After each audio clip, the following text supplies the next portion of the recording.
At this time tomorrow, we will be getting in results from the very, very, very anticlimactic Republican presidential primaries in Connecticut, Delaware, New York, Pennsylvania, and Rhode Island.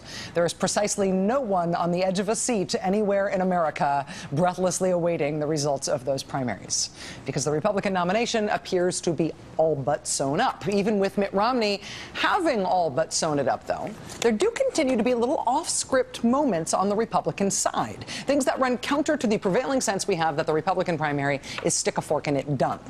Por ejemplo, Newt Gingrich today kicking off a 10-city campaign swing through North Carolina. Now, North Carolina is not on the list of states that's going to be voting tomorrow. North Carolina doesn't hold its primary until May 8th. But Mr. Gingrich is apparently still trying to win that one.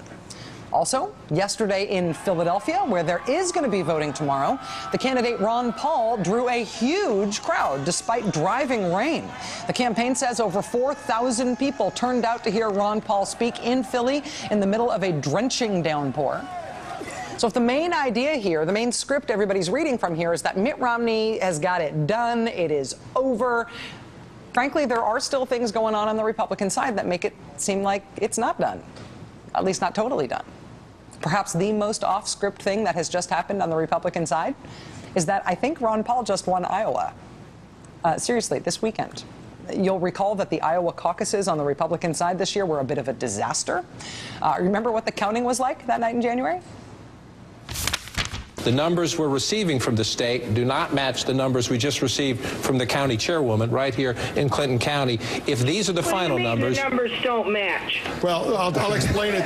I'll explain it to you. John, you go ahead and explain it. The numbers, Madam Chairwoman, I'm not questioning your numbers. I'm saying the numbers you're giving us now do not match the numbers that the State Central Committee has reported so far from your county, and they say one precinct is missing. So if your numbers are that missing precinct, and these are the final numbers from Clinton County, excuse my scribble, but 437, not 386, 354, not 321, we can stop right there. Well, if that would make Romney the winner. Romney the winner.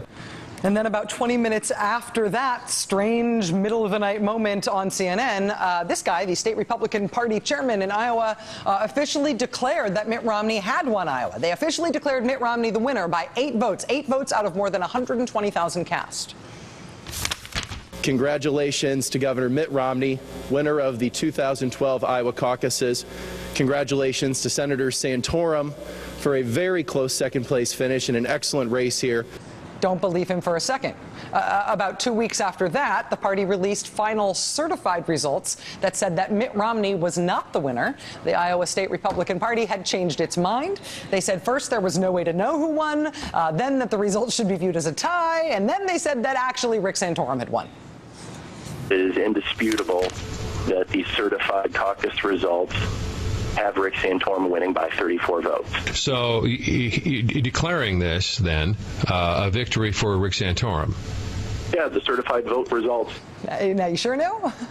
After all of that, after the disastrous vote counting and the disorganization and the chaos and Romney winning and then Santorum winning, the Iowa Republican Party chairman resigned, naturally. And now, 16 weeks after the voting happened and Mitt Romney was declared the winner, and 14 weeks after Rick Santorum was declared the winner, now it appears that Ron Paul is the winner in Iowa. See, Iowa gets to send a total of 28 delegates to the National Convention in Tampa this summer. One of the delegate seats goes to the new state party chairman who replaced the guy who was the disaster who quit. The new guy is an avowed Ron Paul supporter, so that's one Ron Paul delegate. This weekend, the state nomination committee that picks 13 more of the delegates, that committee was taken over by a majority of Ron Paul supporters, which means Ron Paul has just locked up at least half of Iowa's delegates. These 13 plus 14 in the form of the state party chairman, 14 of the 28 delegates, half the delegates are his. He will not get less than half. So Ron Paul either wins Iowa or, worst case scenario, he ties for first place. And while we're on the subject, looks like Ron Paul just won Minnesota, too.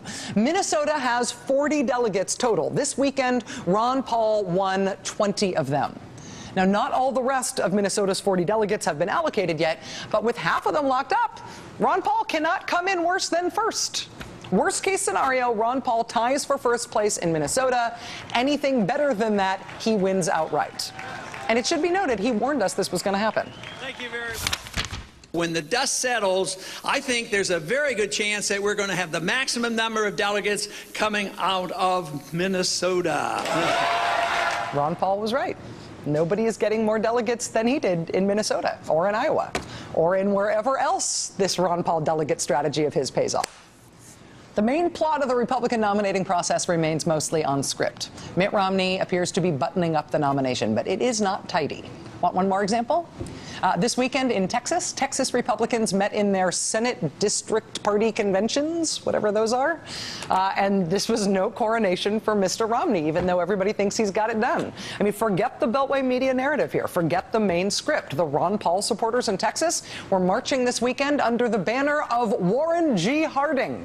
They are citing the Warren G. Harding strategy of 1920. In 1920, Warren G. Harding went into the Republican National Convention with the fewest delegates of all the surviving candidates, and Warren G. Harding walked out with the nomination. He won on the 10th ballot.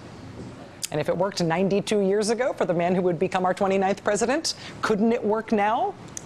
If the Republican Party keeps this race as chaotic as it has been in the states, who knows? If this race keeps going the way it has been, frankly, Newt Gingrich is due to win Iowa any day now. Everybody else has already had their turn.